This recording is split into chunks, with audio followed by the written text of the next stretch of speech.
Hai semua, Assalamualaikum warahmatullahi wabarakatuh. Salam sejahtera, Om Swastiastu, Namo Amitabha. Selamat datang di podcast kisah horor. Wih, mantap. Kali ini aku akan membacakan cerita horor email berhantu lagi dari teman-teman semua yang sudah mengirimkan ceritanya melalui podcastkisahhoror@gmail.com ataupun di DM Instagram Ana Olive. Hari ini hari Minggu ya, tanggal 31 Mei 2020 jam 1 dini hari ya. Seperti biasa, aku akan membacakan cerita-cerita horor ini di jam lewat tengah malam. Karena selain aku membacanya untuk mendapatkan sisi horornya, aku juga menghindari suara-suara ramai di luar sana.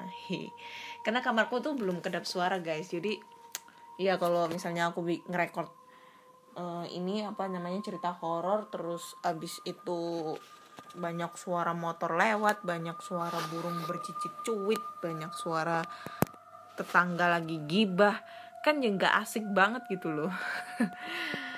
Ya, dan ini aku udah banyak banget, ya nggak banyak sih, per hari kemarin baru masuk 3 cerita horor ya dikit banget. Oke teman-teman semua, ayo dong kalau punya cerita horor jangan lupa kirim ya. Aku tuh kehabisan ide cerita, aduh udah menipis banget ini asupan hororku ini. Oke, langsung aja tanpa babi bu lagi, karena udah banyak banget yang komen, Kak gak usah banyak bacot kalau ceritanya. Oke, aku gak banyak bacot ya. Dan sebelum itu aku akan memberitahu di hari ini, hari Minggu tanggal 31 Mei 2020, pendengar podcast kisah horor udah mencapai 1,7K. Wih, mantap deh, 1,7K. Dan ya itu menurutku suatu apresiasi banget ya buat aku. Mantap. Terima kasih buat teman-teman semua, buat pendengar podcast kisah horor. Aku harap kalian gak bosan yang ngedengerin ceritaku. Ya mungkin pembawaan ceritaku ini, pembawaan aku bercerita itu gak begitu serem, gak kayak di podcast-podcast sebelah ya, yang bisa klimaks banget, horornya dapet banget. Sedangkan aku kan kalau baca itu ya diselingi guyonan. Itu udah ada guys, udah ada di podcast sebelah ya, yang horor tapi rada santai, dan aku horor tapi banyol. Itu mantap deh. Oke. Aduh, nggak ada asupan kopi nih. Aku mau bikin kopi tapi males banget ke bawah ya. Dan asupan cerita kali ini aku ditemanin oleh brokoli rebus. Wih, mantap ini brokoli rebus guys. Aku tadi bikin brokoli rebus dan enak banget. Coba deh kalian, selain banyak banget manfaat manfaat. Kok tiba-tiba backsoundku mati ya? Oh enggak. Banyak vitaminnya, bisa bikin kita diet kayak gitu juga sih. Oke, banyak bacot anak ini. Oke, langsung aja. Aduh, banyak banget nanti yang protes sama aku. Langsung aja ke cerita pertama, dan ini datangnya dari email. Ini email dari Mas Andi ya, nama samaran yang kemarin udah aku bacakan ceritanya, dan kali ini dia mengirimkan cerita lagi. Ini cerita kedua ini. Dear Mbak Ana, saya coba lanjut cerita saya Mbak. Terima kasih sudah dibacakan cerita pertama saya. Oke, terima kasih kembali Mas Andi sudah berbagi cerita horor kepada podcast kisah horor. Biarlah tetap jadi Andi di cerita ini ya Kak Ana. Oke, aku akan menjadikan namamu Andi, tapi gak ada acara tumpeng-tumpengan ya. Karena biasanya kalau orang ngerubah nama itu harus diselamati dulu biar gak sial. Katanya sih kayak gitu. Oke, langsung aja ya. Kali ini kita maju 2 tahun dari peristiwa pertama. Masih di rumah nenek saya. Saat itu saya duduk di kelas 6 SD dan liburan setelah ulangan umum. Seperti biasa, saya berlibur kembali ke tempat nenek saya di daerah Subang. Nah, waktu itu, semenjak awal saya mengalami penampakan real, saya mulai banyak mengalami gangguan di tempat nenek saya. Tapi kebanyakan berupa suara-suara aja, seperti suara menangis, tertawa, menggeram, dan semacamnya lah. Sepertinya nggak perlu diceritakan. Nah, saat liburan itu, saya kembali mengalami melihat salah satu makhluk penunggu kawasan rumah nenek saya. Waktu itu saya bermain dengan anak-anak tetangga nenek yang seumuran denganku. Di area ruang makan, kita main adu kartu saat itu. Permainan sederhana waktu itu yang asik pada zaman itu. Oke, aku tahu. Permainan adu kartu itu, kalian tahu kalau kartu-kartu yang bergambar itu nanti ditepok gini. Tepok. Nanti yang kartunya yang kebalik ya, yang kelihatan gambarnya itu yang menang, terus kartunya si lawan jadi milik kita, kayak gitu. Ya, kayak gitu ya. Itu zamanku SD tahun 90-an. Anjir lah, tua banget aku. Oke, lanjut. Sampai mana tadi? Oh ya. Saya main dengan 3 orang temanku. Nenek sedang di kamar saat itu. Pembantu sedang di dapur. Jadi kami hanya berempat di situ. Waktu itu, lah kok mati lagi backsoundku, bentar ya.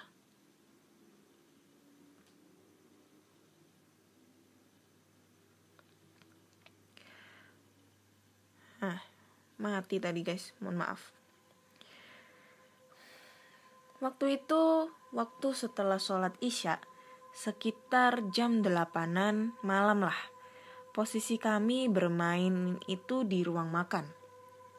Posisinya di seberang lumbung beras dan di samping sumur timba yang dekat dengan kamar mandi. Lagi asyik kami bermain, tiba-tiba saya lihat pintu lumbung yang notabene tertutup rapat terbuka dengan sendirinya. Suaranya itu seperti pintu yang kebanyakan kena lembab lalu kering. Agak seret, jadi bersuara keras kalau dibuka. Oh, jadi kayak ini ya guys ya. Apa ya modelnya itu? Suara pintunya itu ya kayak model engselnya itu udah berkarat gitu guys. Jadi enggak sih, bukan engsel tapi bawahnya itu kayak pintu rumahku sih ya. Pintu rumahku tuh kayak dibuka itu kena lantai itu kayak bunyi gitulah. Karena emang modelnya udah kayak gitu sih kali ya. Oke, lanjut aja. Gak penting banget ya ceritain pintu rumahku.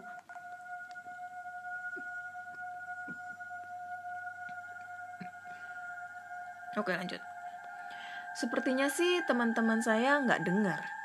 Jadi saya coba acuh saja. Kita terus... Mana ini lagi? Aduh. Kita terus main. Tapi nggak tahu kenapa, kok saya merasa terpancing untuk lihat terus ke arah pintu itu. Nah, saat saya sempat memalingkan pandangan dari pintu itu, rupanya teman saya melihat ke arah pintu itu. Tiba-tiba dia menjerit dan menangis sekencang-kencangnya sambil menunjuk ke arah pintu itu. Saya langsung lihat ke arah situ dong, dan saya lihat ada kepala menyembul dari balik pintu.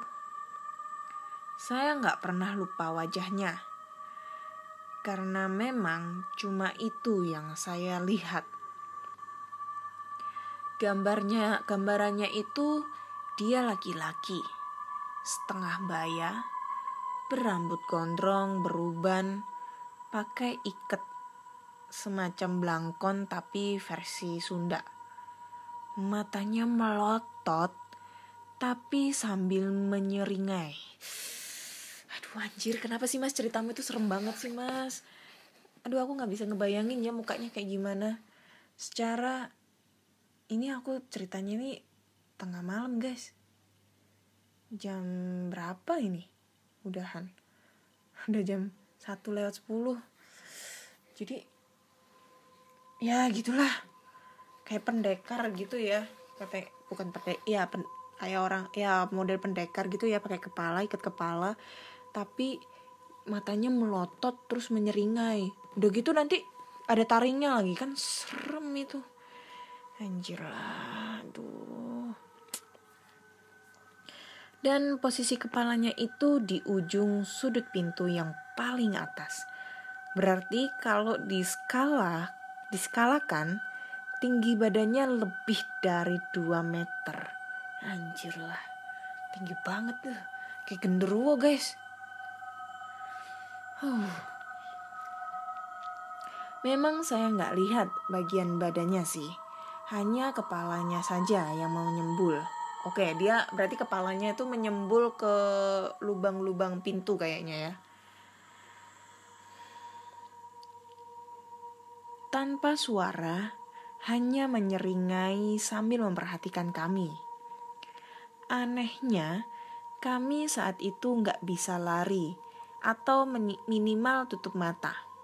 Seperti terhipnotis untuk tetap diam dan melihat. Bahkan teman saya yang menangis, jerit-jerit pun gak mengalihkan pandangan dari makhluk itu. Pembantu nenekku pun berlari menghampiri kami waktu itu, karena mendengar tangisan temanku yang menjerit-jerit dan bertanya ada apa.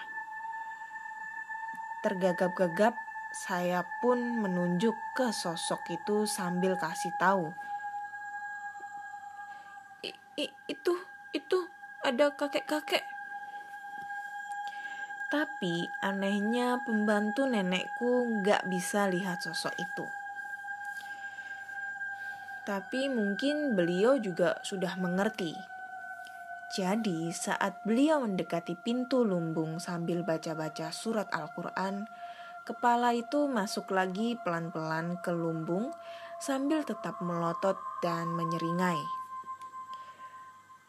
Pandangan kita tetap terpaku sampai kepala itu benar-benar hilang masuk ke lumbung.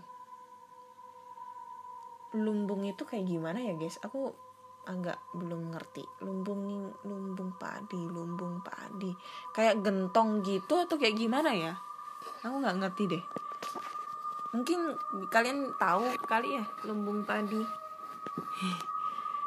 So aku guys gak ngerti lumbung padi. Habis dari situ, teman-teman saya yang tadinya berencana untuk menginap satu persatu pulang dijemput oleh orang tua mereka. Mungkin karena setelah kejadian itu, pembantu nenek mengabari salah satu orang tua teman yang posisi rumahnya tepat bersebelahan dengan rumah nenek. Saya pun besok harinya minta pulang karena takut. Alhamdulillah, habis kejadian itu saya gak sakit. Gak tahu deh teman-teman yang lain. Yang jelas sampai saat ini di antara semua kejadian penampakan yang saya alami, hanya wajah kakek itu yang saya ingat detail. Oke Mbak Ana, itu dulu ya. Nanti saya share-share lagi cerita-cerita saya yang lain. Waktu saya udah mulai gede sampai sekarang. Makasih banyak Mbak Ana. PS. Seperti biasa, kalau cerita saya terlalu berbelit-belit dan terlalu panjang, silahkan dirangkum dan diedit tanpa merubah esensinya. Best regards. Oke, terima kasih Mas Andi. Aduh, enggak panjang ini. Malah aku tuh suka banget ya kalau baca cerita itu detail, enggak dikurang-kurangi, enggak dilebih-lebihkan. Jadi apa ya? Inti cerita horornya itu dapat banget gitu loh. Apalagi kalau bisa menceritakan detail sosoknya itu the best banget itu. So ini the best. Aduh, ceritanya itu, cerita dari Mas Andi itu serem-serem banget ya. Gitu Mas Andi nggak trauma gitu buat datang ke rumah neneknya? Aduh, Subang ya, jauh banget. Coba kalau deket, udah tak ajak collab ini untuk ini explore tempat-tempat terbengkalai. Kayaknya Mas Andi ini anak indie home kayaknya ya, bisa ngeliat hantu gitu. Aku tuh biasanya explore Mas Andi di tempat-tempat terbengkalai ya, dan biasanya itu aku solo explore. Mungkin kalau Mas Andi di Surabaya itu bisa banget, itu bisa aku ajak collab. Terus aku pengen tahu di tempat ini tuh ada apa aja gitu ya. Oke Mas Andi, terima kasih buat ceritanya. Ditunggu untuk cerita berikutnya. Aduh, serem banget deh. Oke, kita lanjut lagi ke cerita berikutnya. Ntar gue mau buka dulu. Cerita berikutnya, oke, datang dari DM Instagram. Bentar, ini sih udah aku bacain di YouTube ya. Jangan. Nah ini, halo Kak Ana, langsung aja ke ceritanya. Ini cerita dari saudaranya ayah saya, sebut saja Pak Le. Langsung aja ke cerita. Hari sudah mulai gelap. Pak Le dan warga yang dekat dengan langgar atau musola berangkat untuk melaksanakan ibadah sholat maghrib. Setelah selesai sholat, ada 2 orang yang langsung mau pulang tanpa ikut wiritan, membaca doa, sholawat, dan sebagainya. Di depan langgar mereka berdua berbincang-bincang dan berjalan keluar dari area langgar saat ini gimana sih bacanya? Aduh, nggak ada titik komanya. Di depan langgar mereka berdua berbincang-bincang dan berjalan keluar dari area langgar gitu. Saat baru keluar dari area langgar sekitar 20 meter, mereka berdua dikejutkan oleh sesosok pocong yang tinggi besar sedang loncat-loncat membelakangi mereka. Di samping warung yang baru buka. Posisi warung menghadap ke utara, di belakang warung ada sungai. Sungai tersebut digunakan untuk pembatas desa Medalem dengan desa Sudimoro. Gambarannya di selatan desa Medalem, di utara desa Sudimoro yang dipisah oleh sungai. Waduh, detail banget tempatnya ya. Setelah beberapa detik melihat penampakan itu, mereka berdua teriak, "Pocong, pocong, pocong!" Nah, dan putar balik ke langgar sambil berlari. Setelah itu mereka menceritakan ke warga yang berada di langgar. Tak lama banyak orang keluar dari langgar maupun rumah yang penasaran sama pocongnya. Tapi si pocongnya sudah menghilang. Dan kata Pak Ustadz, di situ itu pocong cuma lewat, bukan penghuni asli situ. Oke, ceritanya udah selesai guys. Jadi ini ceritanya, bentar dulu mau pindahin piring ya ke bawah. Jadi ini ceritanya tentang ya Pak Le-nya itu ngelihat pocong ya. Tapi setauku itu pocong itu nggak lompat-lompat, melainkan dia jalannya itu melayang lurus gitu melayangnya. Terus makanya kita dianjurkan katanya sih kalau kita ngelihat pocong kita harus larinya zigzag supaya menghindari supaya nggak diludahi, karena kalau kita diludahi itu baunya itu bisa nggak hilang gitu, bau bangkai gitu katanya, kayak gitu ya. kurang greget ya, karena ceritanya ini singkat, kurang detail dan ya agak ya kurang lah bagiku. Ntar ya, aku mau bawa piring ini keluar dulu sebentar, sekilas info. Anjir lah.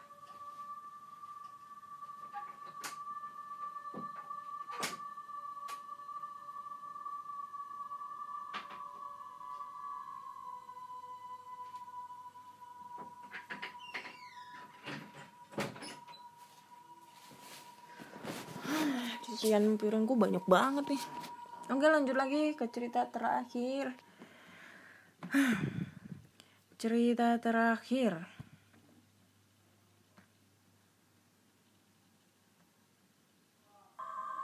Dah.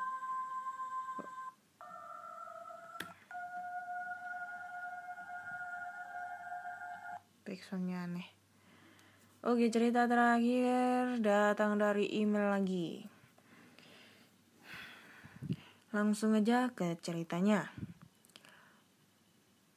Loh, kok gak nyala backsoundnya? Oh, nyala.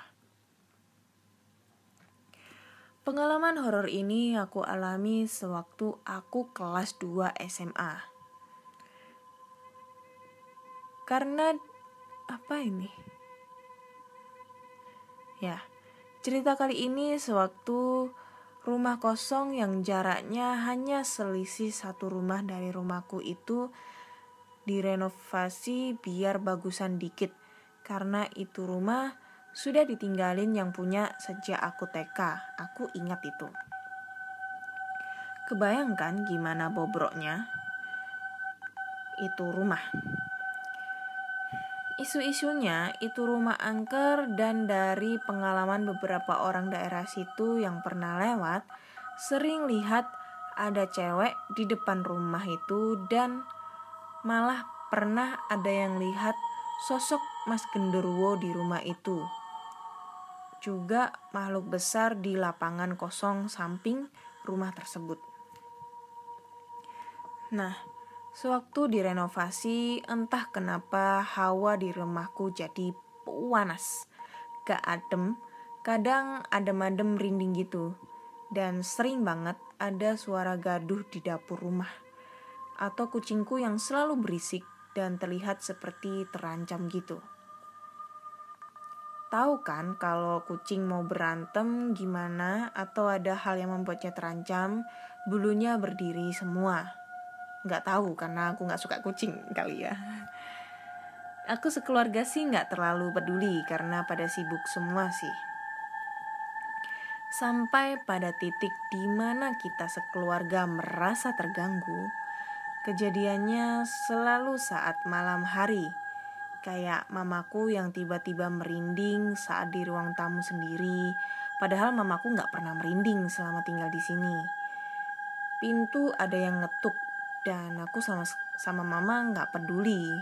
Kasihan juga sih itu hantu. Ya. Bangku yang berat sendiri saat lagi mau ditata sama mama. Saat diangkat, aku sama mama tiba-tiba enteng dengan sendirinya. Gimana sih ini ceritanya? Ya itulah. Dan yang paling ekstrim itu saat malam, aku lupa, aku ditinggal sendiri di rumah. Mama dan adikku sedang pergi ke rumah kakek dan nenek. Aku gak ikut karena lagi sakit dan banyak tugas. Jadi aku cuma di kamar sambil ngerjain tugas di laptop. Tiba-tiba pintu garasi yang posisinya ada tepat di seberang kamarku terbuka dengan sendirinya. Padahal itu sudah ditutup sama aku dan gak mungkin itu karena angin. Karena itu pintu cara bukanya didorong dari dalam rumah, bukan didorong dari dalam garasi. Jadi kalau pintunya didorongnya dari garasi,